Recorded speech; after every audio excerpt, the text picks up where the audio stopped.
O que acontece por aqui? António Pinto, obrigado por ter vindo. É um prazer estar aqui a conversar consigo. Eu queria saber já como é que essa sua carreira de grande atleta no atletismo começou pelo ciclismo. Olá. Boa tarde a todos. Eu que tenho que agradecer estar aqui a falar por todos vocês, amarantinos, e não só. Tenho muito privilégio de estar aqui pelo vosso convite e muito obrigado, eu que tenho que agradecer. Vamos então, como é que o António Pinto começou pelo ciclismo? Digamos, como todos os jovens, eles começam por jogar a bola ou por andar de bicicleta. E eu, quando comecei, eu sempre gostei de desporto. Quando eu comecei no ciclismo, porque eu adorava as bicicletas, como ainda hoje. Só que naquela altura era quase impossível os meus pais comprar uma bicicleta, porque era uma modalidade que ainda dispunha de algumas condições financeiras, em que era quase impossível, e o clube mais próximo que existia era em Paredes. Portanto, era em Paredes, ainda era bastante longe. Depois surgiu-se a oportunidade de eu vir para o atletismo. Era a possibilidade de não precisar praticamente de nada para poder fazer o desporto, a não ser umas sapatilhas e correr. Sim, na altura era, digamos, se tornava mais fácil em termos monetários, porque antigamente corria-se com as mesmas sapatilhas como se andava para passear. Digamos, hoje é diferente, mas na altura os sapatos que a gente utilizava para treinar, utilizava-os para passear e eram os mesmos sapatos. E os calções, digamos, também não era assim difícil encontrar, e uma t-shirt, não era, que tornava-se muito mais fácil. Qual foi o primeiro clube que representou? A Associação Desportiva de Amarante, porque foi um clube que quase quando iniciou, logo a seguir praticamente começou com o atletismo, em que foi logo após o 25 de Abril, em que se faziam aquelas provas do 25 de Abril, 1º de Maio, e aí me convidaram se eu não queria participar nessa corrida de 25 de Abril. Foi Jaime de Fridão, em que ele era praticamente o único a correr aqui na cidade de Amarante. Eu disse-lhe que sim. Ainda era juvenil, tinha 15 anos. Disse-lhe que sim, que vinha participar. A partir daí, eu fui fazer essa prova de 25 de Abril, que foi num Parque Florestal, em que fiquei segundo na geral. Um iniciado a ficar na geral em segundo era um lugar bastante positivo. Era um resultado muito promissor. Então, nesse mesmo dia, que ainda era o Natal, que era o presidente da Associação Desportiva de Amarante, me convidou para ir a Vila das Aves correr novamente nesse dia.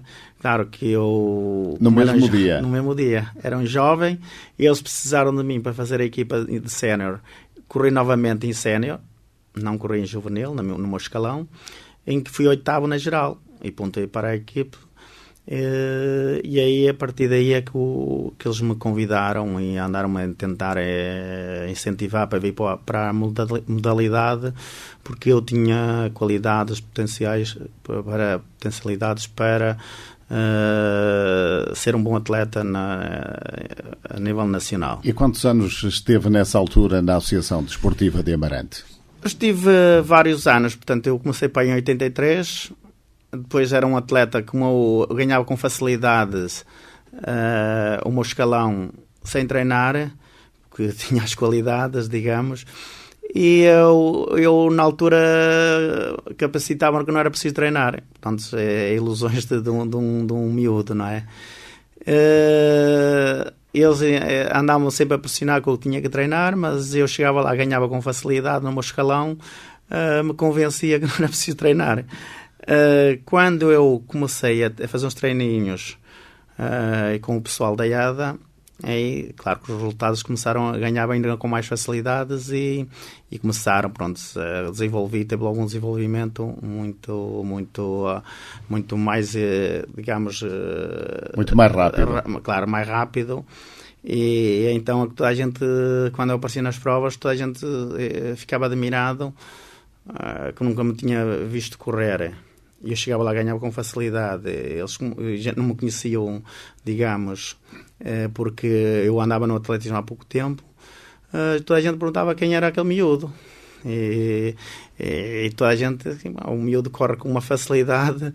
E pronto, e toda a gente a querer para não desistir, a incentivar-me. Cada vez eu me fui apaixonando mais por a modalidade. E depois, a transferência para o Futebol Clube do Porto tornou-se inevitável. Sim, no primeiro ano de sénior, eu já era, pronto, uma referência a nível de treinadores. Os treinadores que na altura existiam no Futebol Clube do Porto, no Boa Vista, já andavam atrás de mim. Só que na altura eu era menor e era quase impossível eu ir viver para a cidade do Porto, porque o atletismo não é como o futebol, não é? Porque não tem tantos recursos, em termos de financeiros é muito mais difícil. Depois, o Porto convenceu-me a ir para lá. Eu no segundo ano fui para o Futebol Clube do Porto, no segundo ano de sénior. Estive lá a treinar com o Alfredo Barbosa, que tinha mais conhecimentos do atletismo que tínhamos nós aqui em Amarante, que é óbvio, porque já tinha sido atleta. Depois eram clubes diferentes. Sim, clubes. E aí o António Pinto começou a trabalhar. Sim, dei um maior salto, digamos, como o trabalho era diferente, já também as competições já eram diferentes, já se competia a nível nacional e a nível internacional. A primeira prova que eu fiz pelo Futebol Clube do Porto, eu venci logo com muita facilidade. O segundo ano sénior, que fui para o Futebol Clube do Porto. Digamos, fiz logo nesse ano mínimos olímpicos. Fui terceiro no Campeonato Nacional de corta-mato, que ganhou o Diniz Castro. O Mamed foi segundo e fui terceiro, que na altura o meio fundo e fundo era muito forte.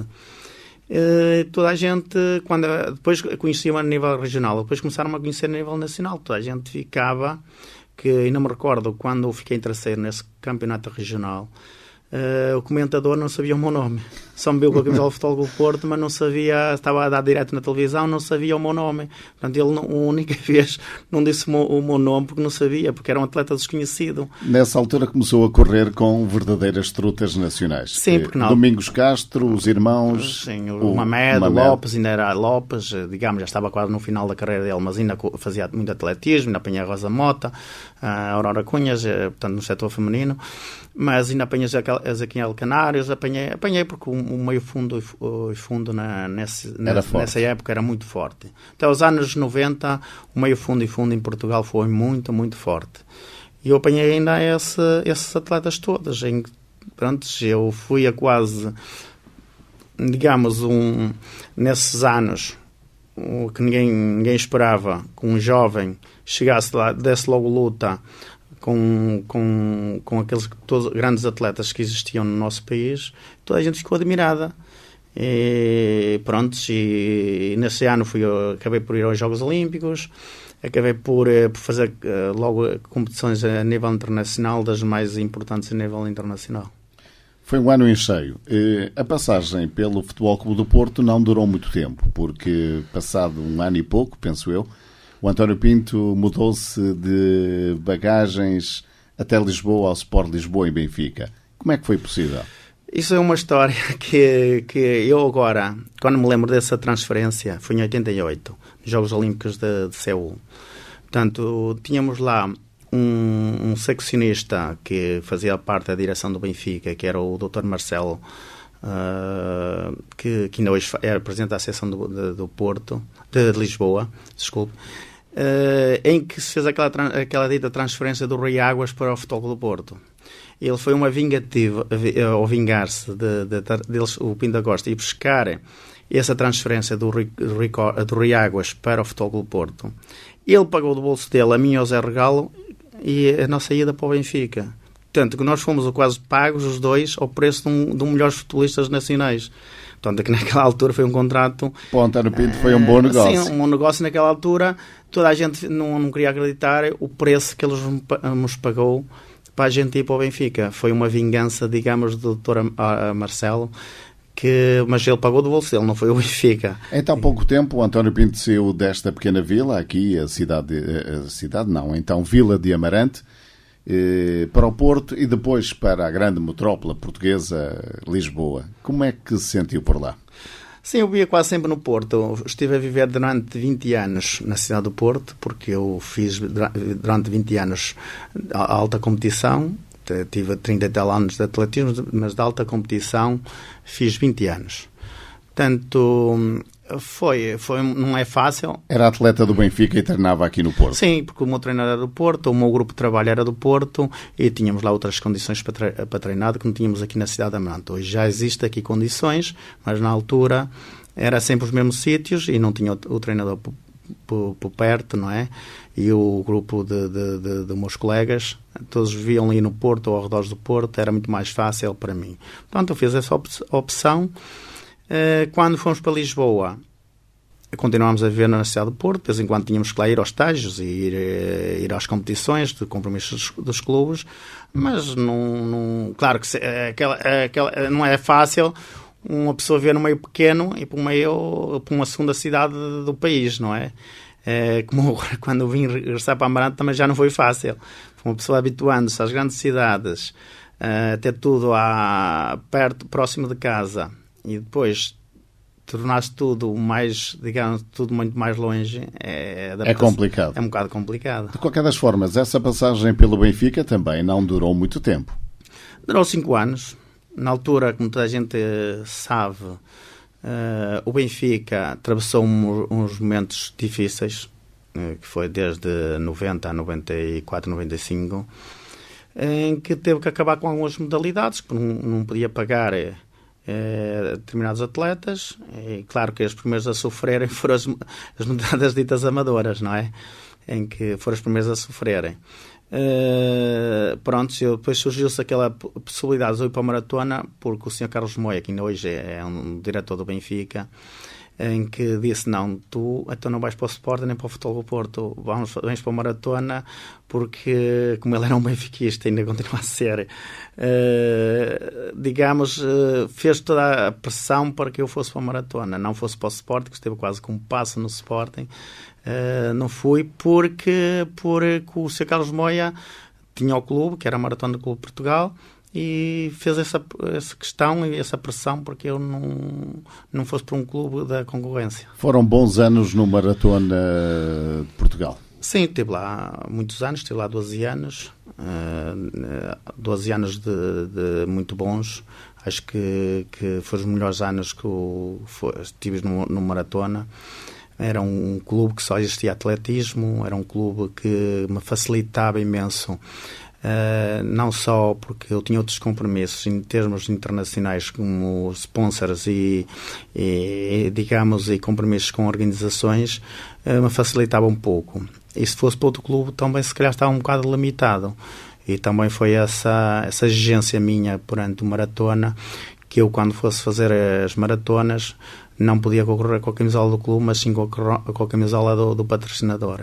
E eles concordaram, porque se fosse no Benfica ou no Sport, eles não iam autorizar essa mudança de camisola, não é? Porque, pronto, o clube do Benfica tem as suas cores e as suas camisolas não iam trocar.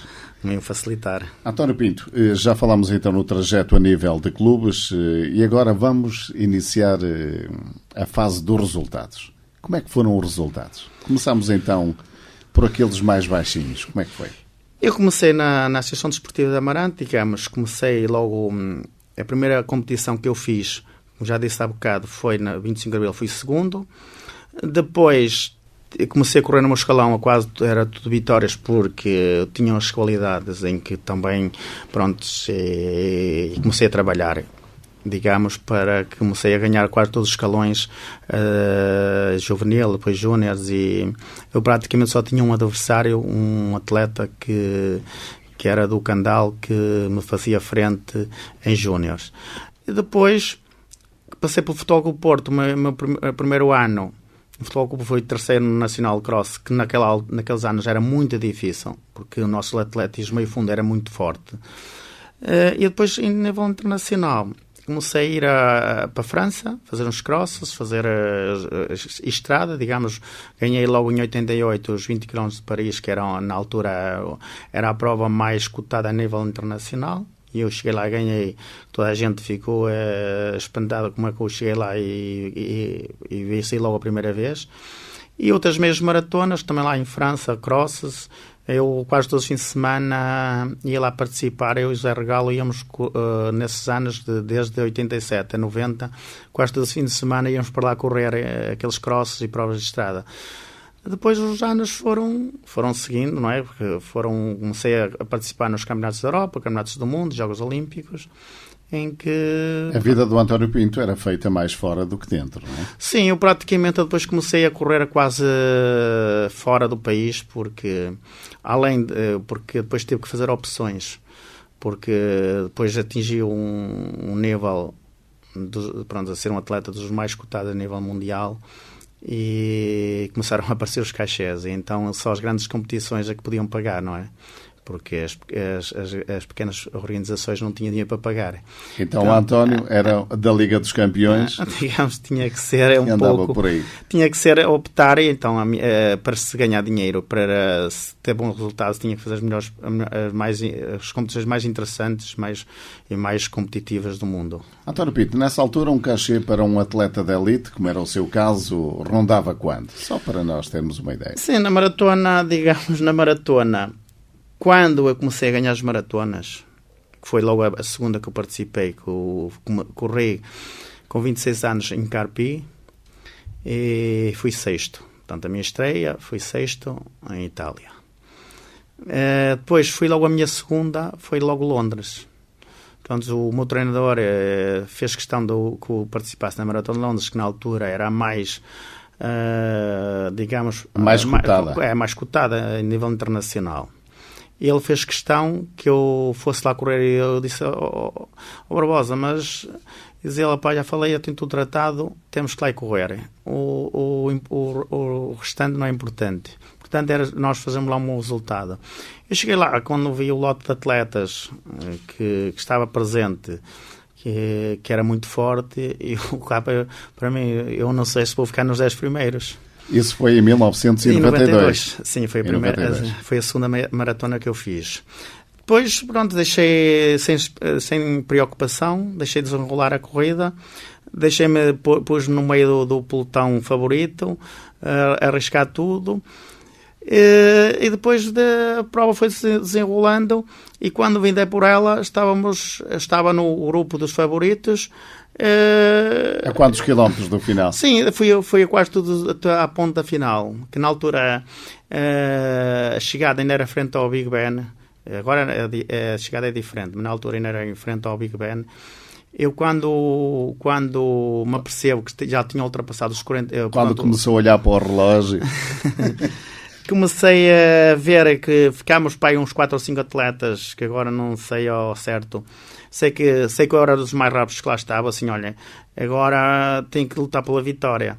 E quando vou deixei andar os atletas ao máximo, sabia que na parte final que era mais rápido que eles, e então, ao faltarem 200, 300 metros, ataquei e não tive resposta, porque eu sabia que era o mais rápido e dificilmente já perdia a competição, mas uma maratona...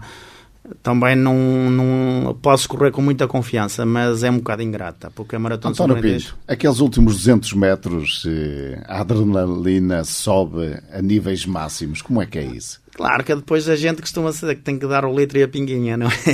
Porque quando a gente vê a meta e sabe que pode vir a vencer. E depois de 42 km. Sim, e isso... Claro que aquele arrepio que vem lá de dentro e aquela força extra, digamos, a gente tem que ganhar, porque também era um atleta muito lutador, além de ser rápido, era muito lutador. E cerrava os dentes e como costuma-se dizer, mais vale partir do que torcer. E naquela altura, assim, a vitória já não foge. Esse foi o primeiro grande resultado internacional do António Pinto? Sim, em termos de vitórias foi. Porque era a maratona mais, a nível internacional, mais cotada e a mais importante, a níveis financeiros, a nível de resultados, era a de Londres.